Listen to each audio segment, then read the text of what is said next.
A teenage Honduran immigrant living on Long Island with relatives is there waiting for her father's asylum claim to be granted. But after that father was denied entry into the U.S., his daughter attempted suicide. Tonight, the family's anguish and the tragic turn of events bringing to life the crisis at our southern border. Our Ray Raimundi just spoke with the family. He joins us now with their heartbreaking story. Andrew, 13-year-old Heydi Gamez Garcia lies in a hospital bed here at Cohen Children's Medical Center, you see right here behind me, just days after she hung herself after her father was detained at the southern border. This is one of the real-life implications of the ongoing immigration crisis in America.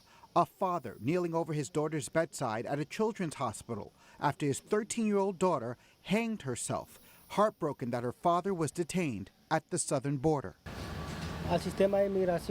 Manuel says there should be sympathy with the immigration system so there aren't any more family separations. If I were here, this wouldn't have happened. 34-year-old Manuel Gamez has been seeking asylum into America for over 2 years after his father was murdered in their native country of Honduras by gangs.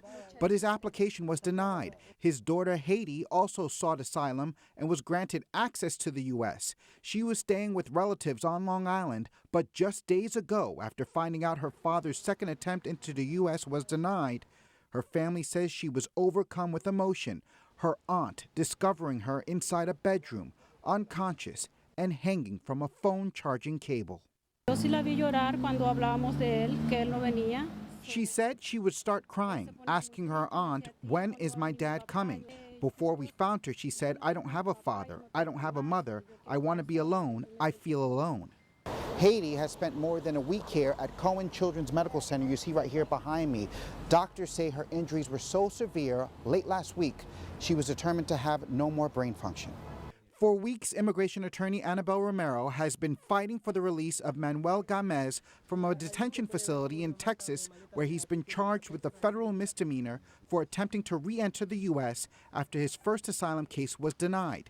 He was finally released temporarily with an ankle monitor to travel here to this New York hospital to say his final goodbyes to his daughter and take her off life support. He says it's so hard to see her in the bed with the machine keeping her breathing. She was always running. She loved to listen to music, and now she's gone. For the 13-year-old who dreamed of a better life in America, the tragic turn of events puts at the forefront the death-defying challenges Central American families endure in hopes of building a new life in America, never imagining the challenges of escaping turmoil in their homeland would turn out to be greater when they arrived here.